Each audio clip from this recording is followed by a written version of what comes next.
What's up, everyone, and welcome to ClearTalk. So, in today's video, we are going to be talking about, we're going to be updating on the things that are going on with, overseas in the Middle East and all that stuff.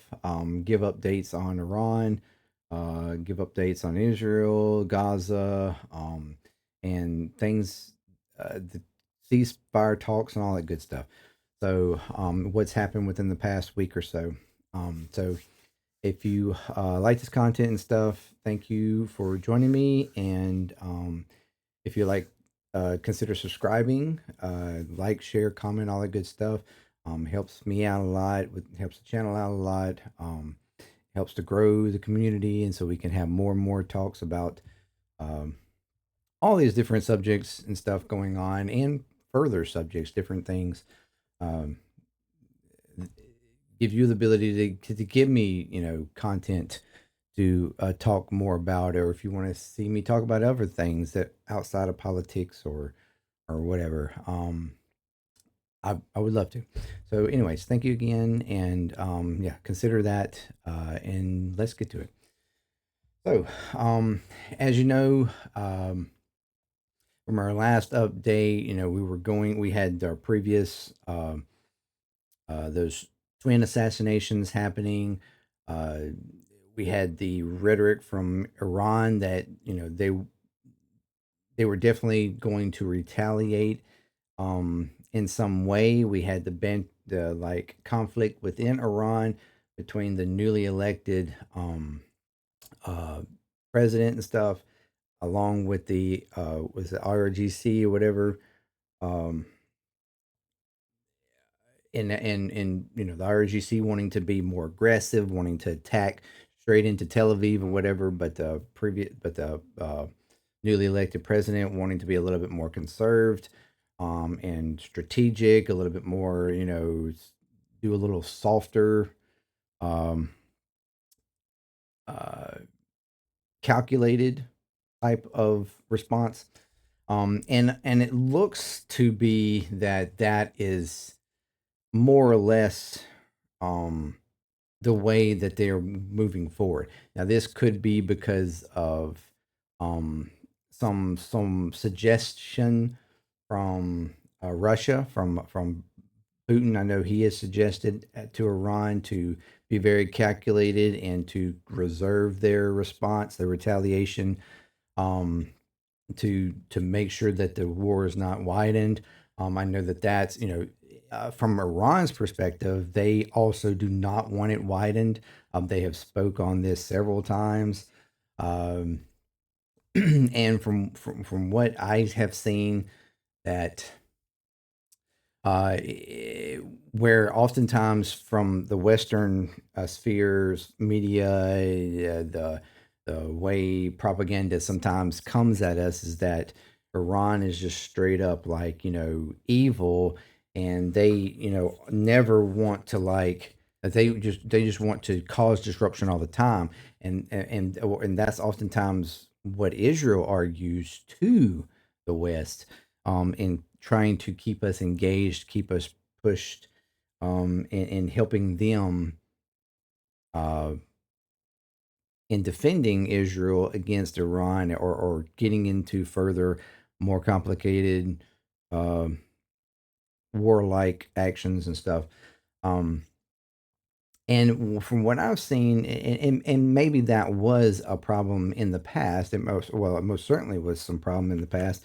But I feel like Iran here, as of late, it appears to me that they have, you could argue, has grown up a little bit, um, and becoming a little bit more strategic, a little smarter on the international stage, wanting to look more official, wanting to look more respectful, or at least on the international stage. Now, yes, domestically they still have some pretty bad things that happen.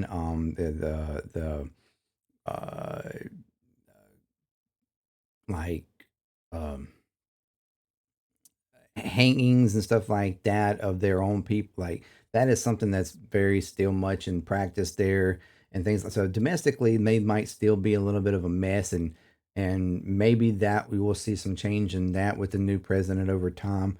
Um, I mean, I know here there have been fewer than in the past, but there still is that kind of stuff going on. But as far as the international stage goes, they do seem to be acting more like the adults in the room. Um, while Israel looks more like uh, children just throwing a tantrum. And that for me that's the way it's been coming off, and the reason why the U.S. really needs to put Israel in its place, in my opinion, and get them, sat back down. Like, look, chill out. You're losing your shit. You don't have, you're not what you think you are. Just chill out. You got a lot more learning to do, and like this is the kind of we need to have that like parental talk with them, to some degree. But instead, the U.S. has just been kind of catering and babying them, like oh no no no no, like being that little and wow, well that I have no problem with that. It's talking parentally, um, to a degree. Especially at first, be like, look, okay, you might be losing it a little bit. Think about it a little bit more. Maybe decide, give them the chance to make a better decision. But at some point, as a parent, you have to, if the child is not really, getting it, and they're not, they're just continuously, uh, falling and twisting into something that they shouldn't, and acting out further and further and further and escalating the issue. At some point, you've got to step up and be like, look, I said chill the hell out. All right. I gave you a chance to do it on your own, but you ain't doing it. So it's time for you to chill out. Sit your ass down, calm down. All right. It's done. Cut it out. I don't want to hear from you anymore. Like, that's what and we are way past that though. We've catered way too much to that. But so Iran here, in there are more reports coming out, where they are now saying that they're not going to take any haste actions. There's been reports that they were really waiting on the ceasefire talks to come through, and as long as there was an agreement on the ceasefire talks, that they would not respond. Um, which is this type of thing that we've been hearing all along when it comes to Hezbollah, when it comes to Yemen, with the Houthis and stuff like that. Like the idea has always been that if Israel just chilled the f out in Gaza, you know, uh, that all that other fronts and things that those two actors have been doing would cease. And even in our previous ceasefire back in what was it, November, that did happen. Hezbollah stopped, the Houthis stopped, but as soon as that was over, and Israel went right back to doing what they've been doing, and then continuously progressing at it, all that continued, and it's been continuously progressing with the other two as well. It's like, it's kind of a tit for tat thing. Is the more Israel progresses in their aggression, the more Hezbollah and Houthis and other groups are progressing in their aggression. So, um, and they and the amount or that Iran might have influence in that, is kind of unknown. I mean, they obviously have some influence, and probably are like, look, doing the kind of the same thing. Okay, kids, all right, just keep it cool. All right, they didn't do but this, so you do this. Don't go any further. Um, Kind of like when you tell your kid, hey, you don't go starting some fights, but if somebody hits you, I mean, I give you permission to hit them back. So it's kind of that thing. Um, Probably. I'm just guessing, but we have this report here. All right, so Iran says it will not will not take hasty action against Israel for killing Hamas political leader. Iran's pledged retaliation. Why did that seem like a hard word for me to say there? Against Israel for the killing of Hamas political leaders Ishmael Hania. I've been having a problem saying his name. In Tehran, will take time, according to a spokesperson for the country's Islamic Revolution Guard Corps, which is RGC, that I spoke of before, which is interesting that that's coming from them. Time is on our side, and the waiting period for this response may be prolonged. Uh, the representative said on Tuesday in the interview in the Iranian capital on Tuesday. Mohsen Rezai or something like that, former commander in chief of the IRGC, told CNN that the Iranian actions will be very calculated ones. The Middle East has been on high alert since last month's assassination of Hania in Tehran, which comes the day after Hezbollah commander Shukur, whatever. Anyways, I'm sorry. I know I'm probably butchering this. Was killed in an airstrike in Beirut. Israel took responsibility for the killing of the Hezbollah commander, but has not confirmed or denied the Hania's death. A source familiar with the matter told CNN earlier this month that his killing was has been killed using an explosive device, has been covertly hidden in the guest house where he was staying. There's been conflicting reports on how his death actually come about. Explosive device, precision targeted missile. There's been several different ones. I don't know which one's actually correct, and we may not know for a while. I don't know. I guess it could matter, but especially when you are arguing who's responsible. But Israel hasn't confirmed or denied, so I'm pretty much, and they're not going to confirm. I don't believe the fact that they are not denying is almost to say more or less they were probably behind it. They would not I would think, would not confirm, because then you would have the argument of them directly hitting inside Iran, which is, not exactly good for them. Anyways, Iran and its proxies, Hezbollah in Lebanon and Hamas in Gaza, blamed Israel for both killings. Yeah, we know that. In this first statement, Iranian Supreme Leader said of Israel, "You have killed our dear guest in the house, and now we have paved a way for your harsh punishment." That was how they, the first initial talks were. But now the Iranians' response would differ from previous operations against Israel, saying that Tehran will not take hasty action. From now, the Zionists must live in instability, and Iran's response may not be a repeat of past operations.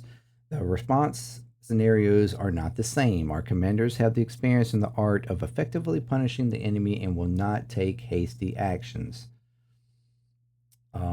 We know about the, Iran launching the 300 projectiles at Israel back in April, which was, a completely preemptive thing. They, made sure that Israel and U.S. already know about it, so they knew how to defend against it. It was targeted places that nobody would get hurt. It was, or even if it did hit, most of them, I think, or pretty much all of them, were defended by the Iron Dome, or actually a lot of them were actually taken out by U.S. Interjection into that by our own people.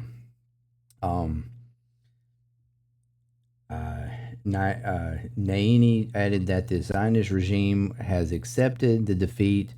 Um, that's not really true, but he's just trying to say the accepted defeat. Even American politicians have acknowledged this and have not yet achieved any of their goals. That much is true. Israel has not achieved its goal in Gaza whatsoever, and more or less will not. It's pretty much impossible for that to happen, for them to completely eradicate Hamas. Hamas is an idea, not really just a hardcore like group. And the you know you could easily, it was not even an argument. It is clear that the more you attack, the more Hamas members you actually create, because people will look at Hamas as their heroes because they're actually fighting back. That's the reason why Hamas gained power to begin with. Um, and recruiting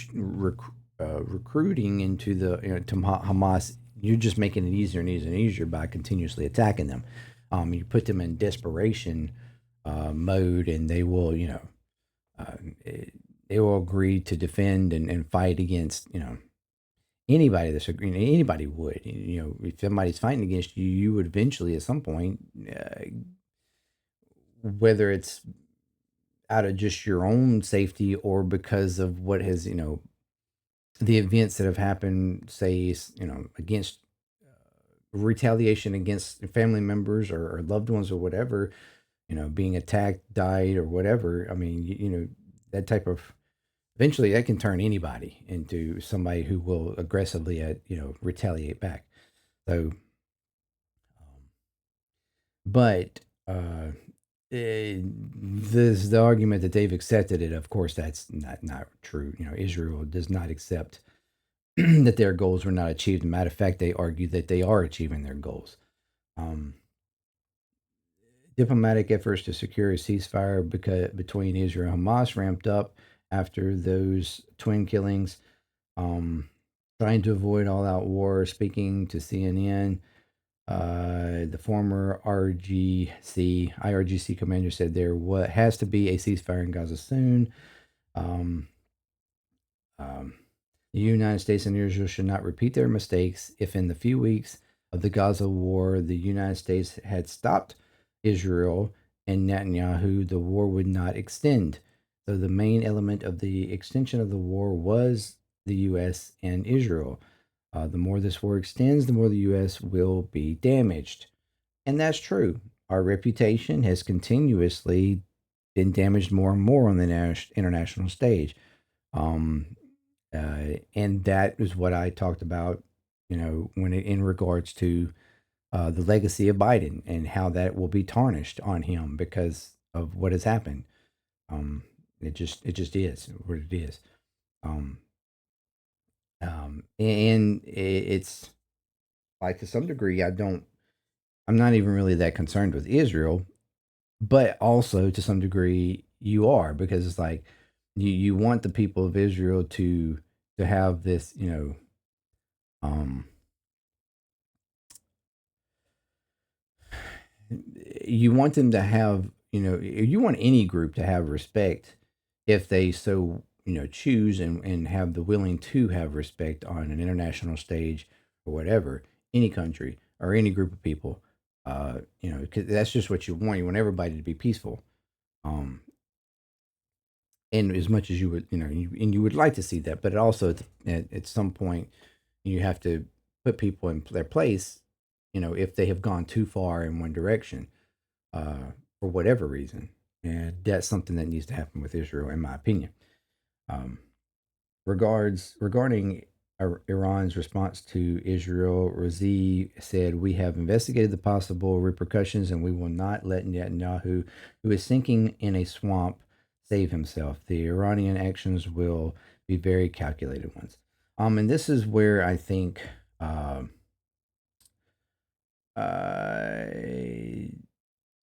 they are recognizing that that's what Netanyahu is wanting.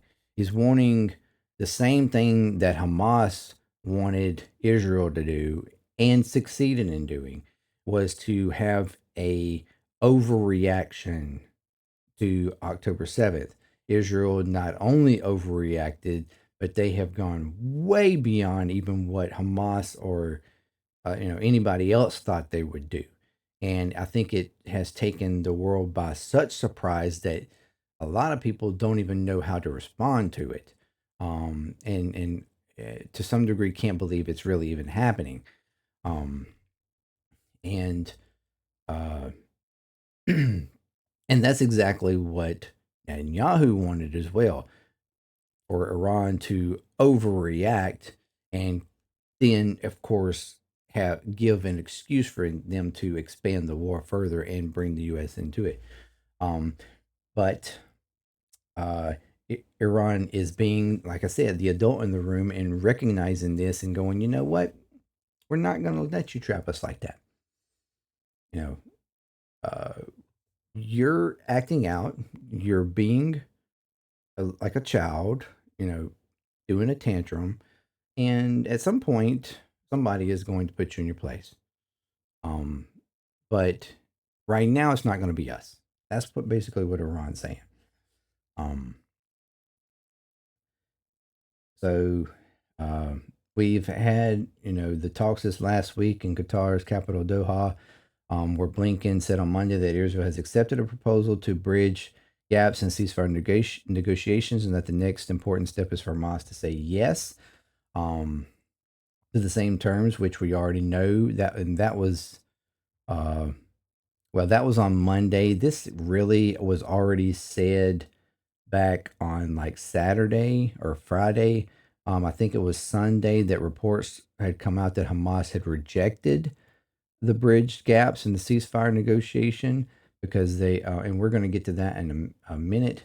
Um, but I think Blinken is continuously pushing for them to accept it, although there will be further negotiations coming, I think this week or next week, uh, like more sit downs to negotiate. Hamas, there have been some indications that Iran may abandon plans to attack Israel if the ceasefire deal is reached, but the country's mission to the UN said 10 days ago that Iran's retaliation is totally unrelated to the Gaza ceasefire. Um,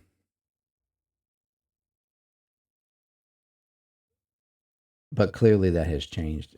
If I mean, so yes,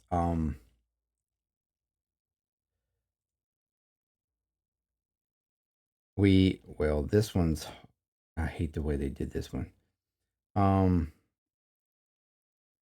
we have reports here that Israel is preparing to compromise with Hamas. I seriously doubt there's. I don't. As a matter of fact, they don't really even make much of an argument in this about how they plan to compromise with Hamas.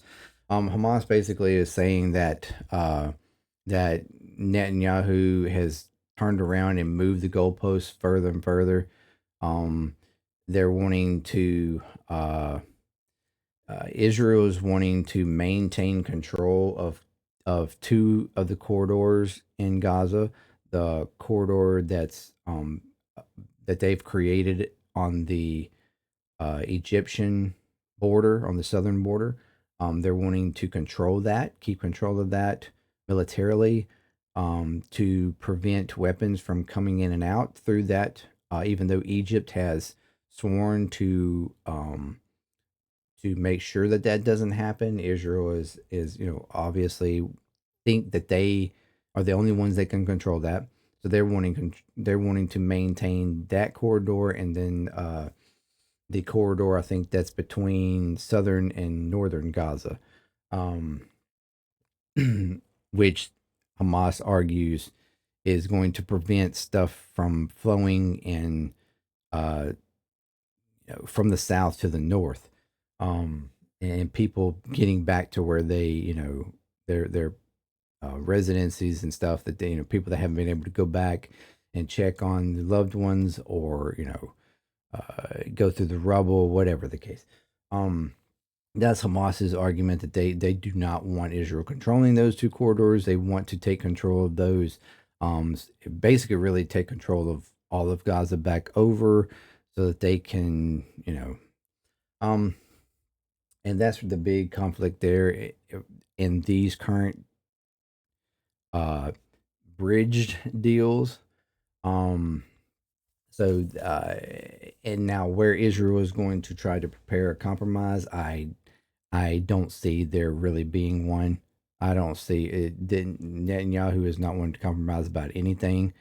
Um, uh, so I don't know. We'll see what happens from there. Um, but Hamas, that's what my understanding is from Hamas, that in Hamas rejecting what's because it the understanding was that it was going to be the conditions that previously were set, that previously both of them agreed to, and then at the last second, now Netanyahu backed out of. But when presented to Hamas, the U.S. and Israel had changed in certain things and put in provisions that Hamas did not agree to. So, and on top of the fact that there's still the argument for Israel to still be able to continue the war after a like that is only going to be a temporary ceasefire, which Hamas has argued is off the table. They want a continuous ceasefire, period, not the ability to come back at them or anything else. So it's kind of this, as it has been, dead on arrival kind of thing. Israel won't budge, Hamas won't budge, um, and that's just really helping Netanyahu's argument even more and more to just continue doing what he's doing. But at the same time, I kind of understand from both. I kind of understand from Haas's side as well. Um, so we will see um, what it comes about within this next week as talks continue. But as of right now, the ceasefire talks are at a stalemate. Still, um, and which is fortunately for now still holding Iran back uh, and keeping what we were previously talking about, keeping a hasty, not having a hasty action. Um, as long as uh, Israel doesn't do any more crazy like strikes and stuff, hopefully that will keep in play. Um, Although they are continuing to do their work in Gaza, and even have done some in the West Bank still too, uh, killing more and more people. Now the official number is over 40,000, according to the Gaza Health Ministry. Um, Although it's probably more likely way higher than that. Um, but we do have a report here that the IDF has found uh, hostages in Gaza, dead hostages. So, and to some degree, some of this might be taken as a grain of salt. I haven't really done any back into this as far as like whether that these hostages are like literally new hostages. Well, they did say that a couple of them have already previously been reported, but there was a couple that haven't been reported. So, I guess to some degree, there's already that argument there because we already had um, reports from Israel saying that they in a particular strike like last week or the week before that a certain amount of Hamas members were killed in the strike, and that's the reason why they did it. It was a strike that killed like hundreds of people, many of which were children and women, as with most of what they're doing in Gaza. Um, and then after somebody actually dug into the names that were released by Israel, it will come to find that quite a few of them were not even Hamas members. They were just like regular people, teachers, or and like regular citizens. Some of them had already been reported killed like months ago. And then some of them were still trying to be like they were still trying to identify some of the others. So it clearly was showing that Israel made up a bunch of names or identified people as Hamas that weren't actually Hamas. So it kind of discredited their whole thing. So to some degree, I guess you could take this with a grain of salt too. It is being reported by Haaretz, which is the more center left leaning um, uh, news um, from Israel. The Israel Defense Forces announced on August the 20th that they have recovered the bodies of 6 Israeli hostages during an operation in the Gaza Strip. The hostages were held by Hamas, the military group responsible for the deadly attack. Their bodies were found in a tunnel in Han Yunis. The IDF believes that the Hamas militants who held them had fled following an Israeli attack. The Times of Israel report that the military has identified the 6 hostages as an 80-year-old, 79-year-old, 78-year-old, 75, 51, and 35-year-old. So these are the pictures of these individuals. I'm not sure. I'm assuming this is a 35 here. 51, maybe this one, or I don't know. Hey, who knows? Um, the older ones, but those are supposedly the hostages. Yeah, the IDF suspects that 5 of the hostages were killed in early 2024. Their deaths were announced by the military in June and July, so not much earlier, but a couple months ago. But the death of Munder, who is the 78-year-old, has not been previously reported.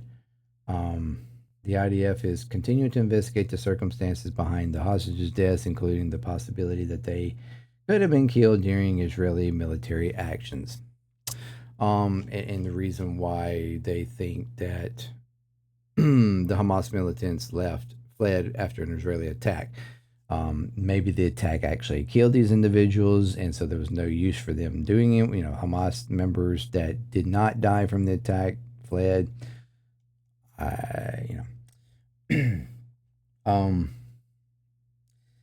The Israeli Prime Minister Netanyahu expresses his condolences to the families of the victims and vows to Israel will continue to make every effort to return all our hostages, both living and dead, which is something that he could have done several times already and probably could have brought back more living than dead.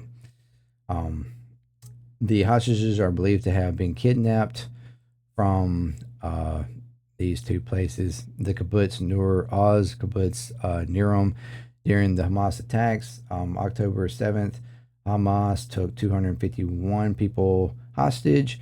Currently, authorities estimate that 105 remain, including 34 individuals whose deaths have been confirmed, but whose bodies have not been recovered. Hamas has previously released 109. That was 105 being during the ceasefire. The other 4 was I'm assuming the ones where they did the little raid that killed a bunch of people. I'm not sure. The IDF has also rescued 7 hostages. Oh no, I think those 4 were another instance where Hamas released some after the ceasefire talks.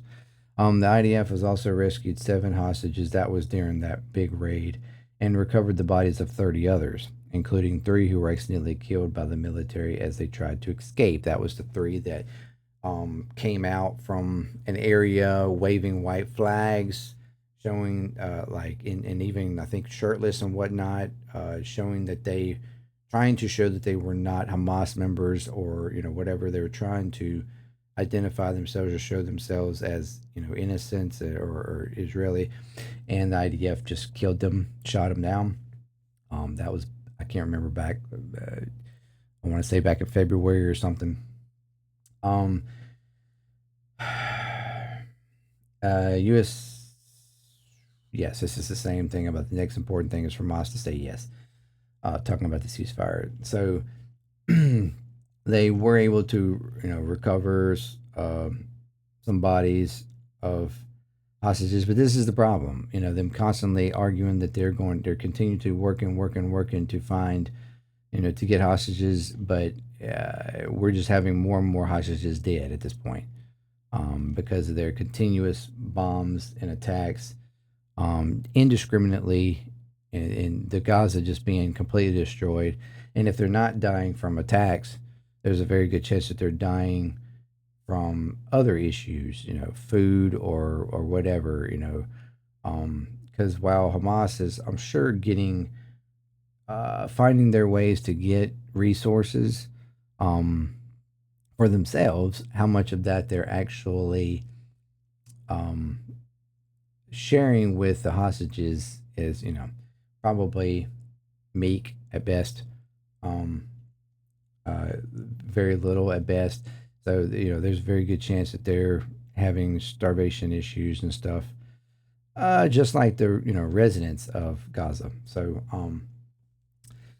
it, all this is to say that this continues to be a major issue, um, and the reason why you had such a massive amount of pro-Palestinian protesters and stuff at the DNC last night, and causing that whole for people to even be able to get in, and all throughout the city, traffic issues and stuff. But it's all because we could have already put a stop to this. We could have already influenced Israel to chill out, but we just not making the efforts to.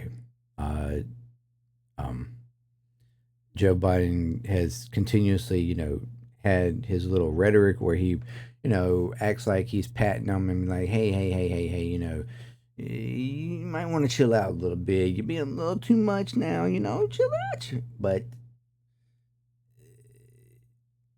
ultimately continues to support them and doesn't do enough to get them in line.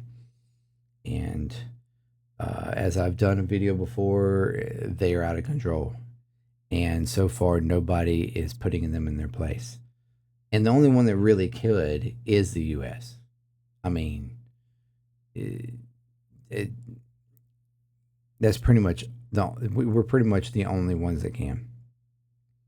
We have the most influence, direct impact, and we could easily do it. We could threaten a number of things and tell Netanyahu to chill the hell out. Um, but we're not, and we're just letting it continue. Um, and even in the ceasefire talks, I'm wondering. I bring myself to wonder just how much are we really trying to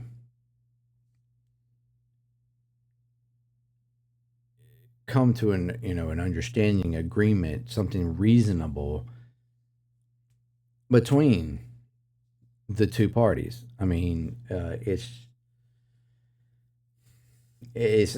just um, it's disappointing at this point, and just grotesque and frustrating, annoying, um, eh,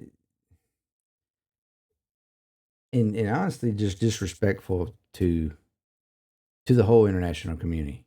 Um, allowing allowing Israel to straight up just uh, commit the atrocities and genocide that they are clearly, undoubtedly doing. Um, you know, uh, war crime upon war crime on top of war crime, and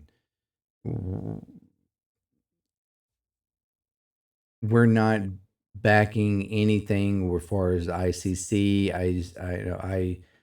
ICJ, or whatever, anything that they have done. We are not backing. We're not committing to. We're not, you know, helping to enforce Israel to abide by it. It's just giving them damn near impunity to do whatever they want, and they've just gone too far, and it's depressing at this point. Um,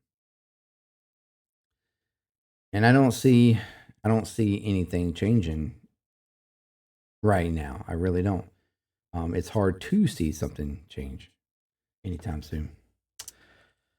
But that's so far what's going on. So we still have ceasefire talks going on, still have the attacks going on in Gaza. At the moment, Iran is holding back, waiting for something to drop, um, albeit whatever direction, um, before they make any type of retaliation, hoping that they don't have to.